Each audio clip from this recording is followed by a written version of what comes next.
Brothers and sisters, we now come to what we consider to be one of the high points of this convention.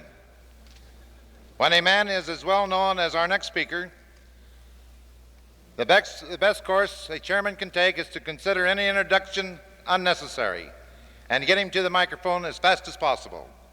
Brothers and sisters, ladies and gentlemen, it is my privilege to present the senior senator from the great state of Massachusetts, Ted Kennedy. Senator Kennedy.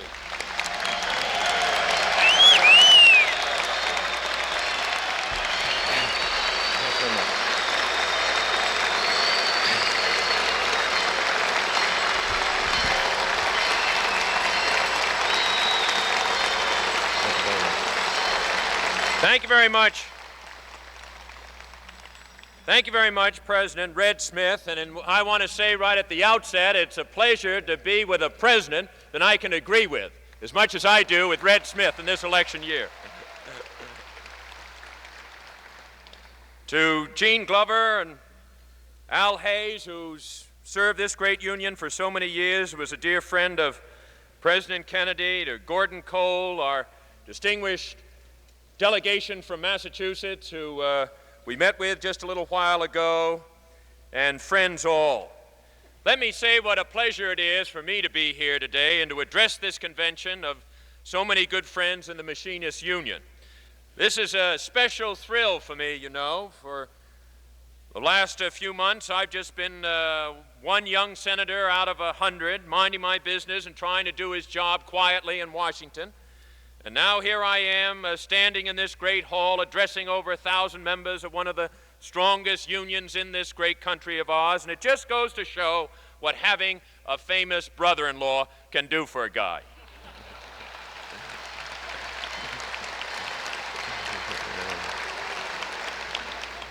And I want to say now, of course, that I'm very much aware of the great achievements that Red Smith and the union has provided for the machinists of this country, but I want to say that I really belong to the greatest union of them all, and that's the United States Senate, because I challenge the machinists to see whether they have the kind of good deal that we have in the United States Senate. We've got a 6-year contract, a guaranteed annual wage, a short work week, absolute seniority. And if a member has a grievance, all he has to do is to get up and talk about it. And if the members don't like the pay, all they have to do is go out and vote themselves an increase. Now, can the machinists do that?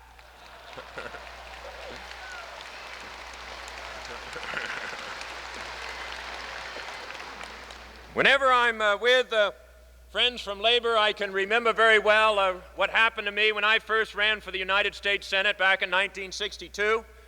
And I had a debate with my opponent, and we were in the final few minutes of that debate, and my opponent had the last words, and he got up and he said to that television audience all over Massachusetts, and furthermore, this man never worked a day in his life.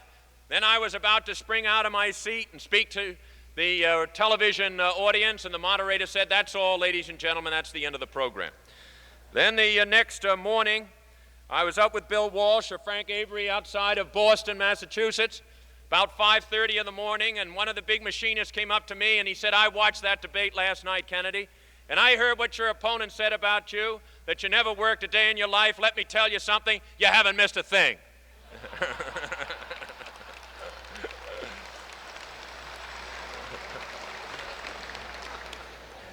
I'm honored to be with you in Los Angeles today and have the opportunity to address this important convention of the IAM.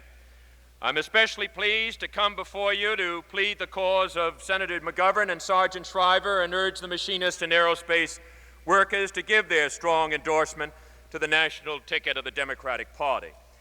It is entirely fitting for the machinists to be in the forefront of our fight for a better America in the 1970s. When this union was organized 84 years ago, the nation was in the process of a vast industrial expansion, led by the march of the railroads across the continent. The machinists led the American labor movement then, and you led the nation again in the 1960s when our target was the moon.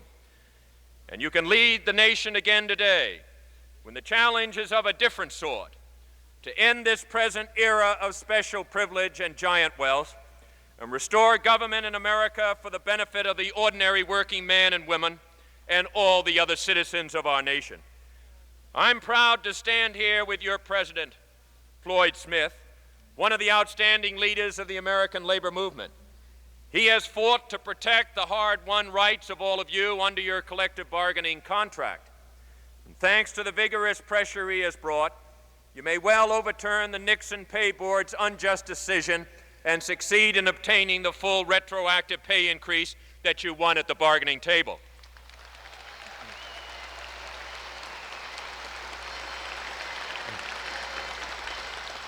Floyd Smith has also worked at the national level for programs to provide jobs for your members and for all American workers. As chairman of George McGovern's Task Force on Economic Conversion, President Smith is helping to shape new programs to meet the needs of machinists, the aerospace workers, and all American labor. And under Floyd Smith's leadership a month ago, together with the strong support of your local leaders throughout the nation, the IAM played a crucial role in gaining approval of a major bill I sponsored in the Senate to provide a new billion-dollar program for the development of civilian technology to meet our urgent domestic problems. And under that bill, we will have vital new funds in fields like transportation and communications and energy supply and many other areas. Funds that mean new job opportunities for hundreds of thousands of members of this union. As President Kennedy said when he addressed your convention in 1963, on the occasion of your 75th anniversary, one of the great things about this country has been that our most extraordinary accomplishments have not come from the government down, but from the bottom up. It is the American working man who has made these accomplishments possible in the past. And it is the Nixon administration which has made them impossible over the last 4 years by denying you your jobs, by freezing your wages, and by stalling the magnificent engine of the American economy. That's what this election year is all about. And the morning after November 7th, we want a president who is working for us, not against us. We want a president who represents all the people, not just the chairman of the board. We want a president who represents all the machinists and aerospace workers, not just the big conglomerates and the international corporations.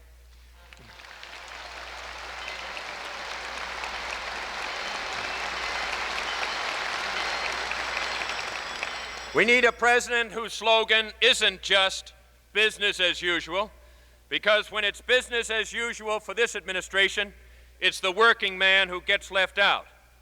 The ITT affair is the case that says it all.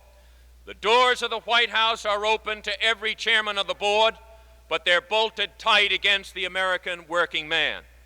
And you know how the payoff comes. It comes in opposition to tax reform. It comes in the $10 million secret slush fund the administration has collected for this campaign, in flagrant violation of the spirit of our election laws. If one thing is clear in this election year, it's that a candidate for national office can't hide his contributions from the people. If Richard Nixon doesn't learn that lesson now, he's going to learn it on Election Day.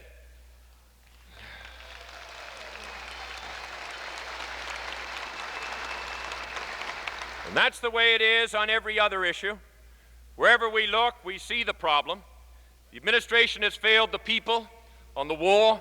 It's failed the people on the economy. It's failed the people on the working man. And it's failed the people on health care. Let me take them one by one.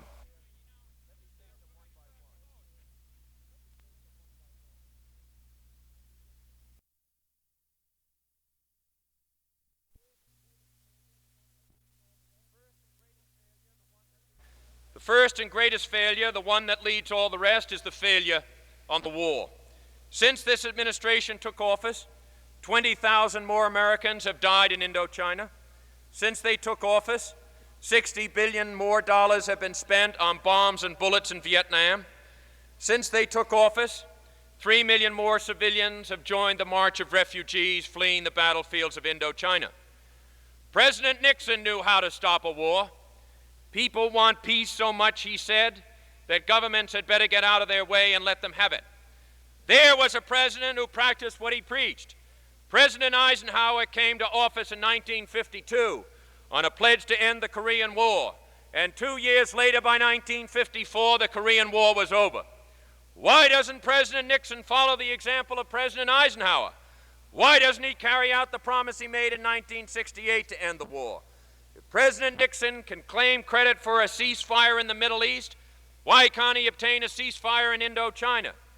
Of course, the President recently made another troop withdrawal announcement, pledging to bring our forces down to 29,000 men by the beginning of December. But you and I know that there is only one announcement the American people want to hear, and that is the announcement that the war is over. We want to bring our men home from Vietnam. We want our prisoners back. We want to stop spending our billions of dollars on Saigon and Indochina and start spending on the places that need it here at home.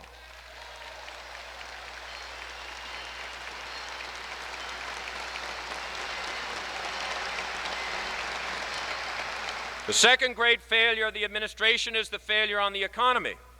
You don't have to tell the machinists about inflation or unemployment. You don't have to tell your wives about prices at the supermarkets. You don't have to tell anyone that this is an administration who put the economy through the ringer. The plight of the aerospace industry demonstrates the bankruptcy of the administration's economic policy. The President took office, defense and aerospace employment was at an all-time peak. And 4 years later, 500,000 aerospace workers have lost their jobs. Yet the administration did nothing to create the programs to put them back to work. Instead, they opposed every decent program Congress tried to pass. That's why Phase 2 is in such trouble now, because the administration is far more serious about controlling wages than it is about controlling prices and unemployment.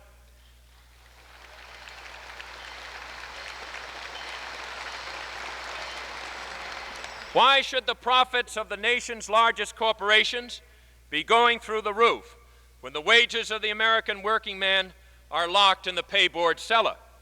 It's all because we have a president who's more at home in Moscow and Peking than he is with Floyd Smith and the leaders of the American labor movement.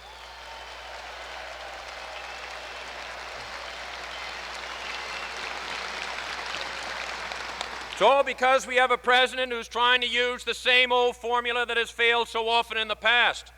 That formula never worked before. It didn't work for William McKinley. It didn't work for Warren Harding.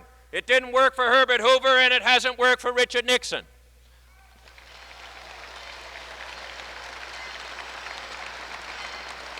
The third great failure is the failure on the working man. I've seen the conditions people work in. And I've walked through the plants in California and Massachusetts and many other states, and I know the problems. Every year, over 15,000 American workers are killed outright on their jobs. The annual toll is higher even than the toll of the Vietnam War. Every year, 9 million more Americans, working men, are injured, and the additional toll from cancer or heart or lung conditions is even larger. I say we ought to oppose the killing inside American factories as strenuously as we oppose the killing in Vietnam.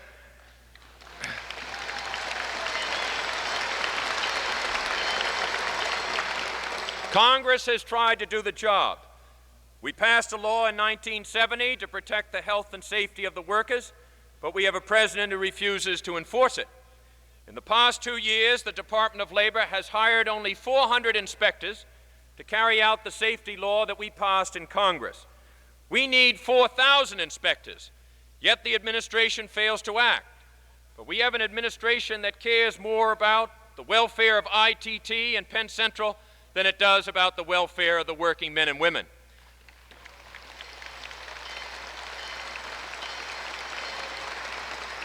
I say if we can keep 29,000 men in Indochina to protect the people of South Vietnam, we can put 4,000 men in plants and factories across the nation to protect the American worker.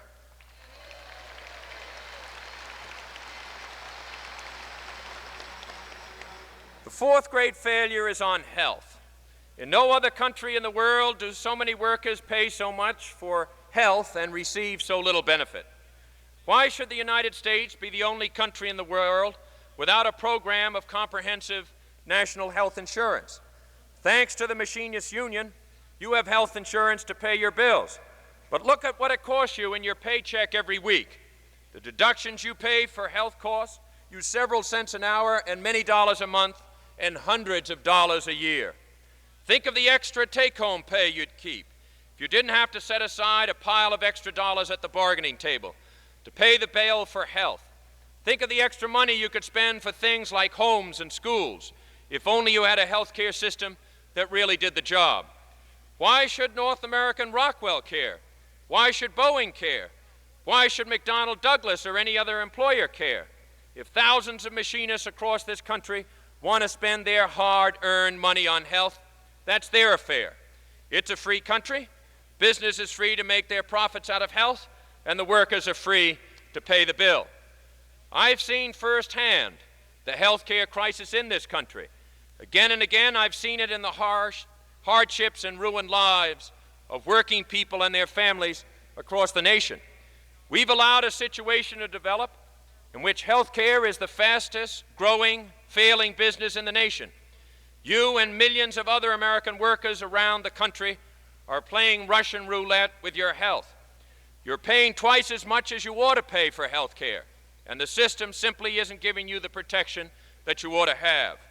Now we in Congress are trying to change all that. That's why I support the Health Security Act. It's the most important step America can take if we are serious about bringing decent health care to the people. We need a health care system where you can call a doctor and not just get an answering service because the doctor's out on the golf course.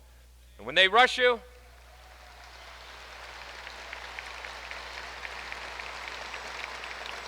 to the hospital in an emergency, we want them to meet you at the door and ask you how sick you are, not how much health insurance you have.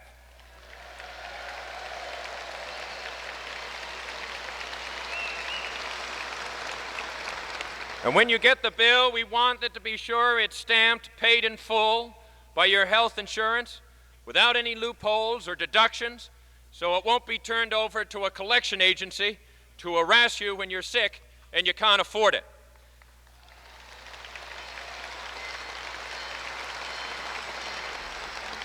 And that's why the Health Security Act is so important. I want health to be a basic right for all, not just an expensive privilege for the few. I want every man, woman, and child in America to be covered for any illness by health insurance at a price he can afford to pay. No American should be given second-class health care because he's old or poor or black.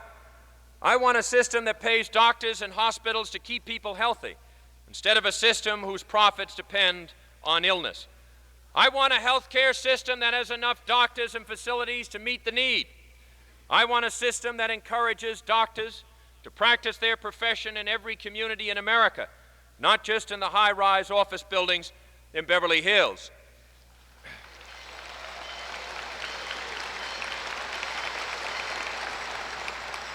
Those are the principles of the Health Security Act. Not everyone agrees with them today. The AMA does not agree.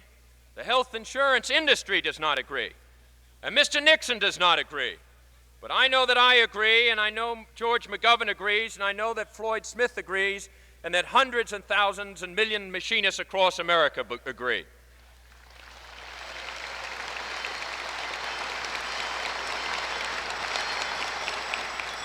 We know who protects the insurance industry, but who protects the machinists? Who protects the working man? And who protects the people? It's all very well for the president to visit the Russians, the Chinese, but what about the problems of the people he leaves behind here at home? Where is the leadership we used to have? Where is the vision and the commitment that made America great? Where is the inspiration we need to meet the challenge? I'll tell you where they are. They're right where they have always been, in the leadership and vision of the Democratic Party. We are the real heirs.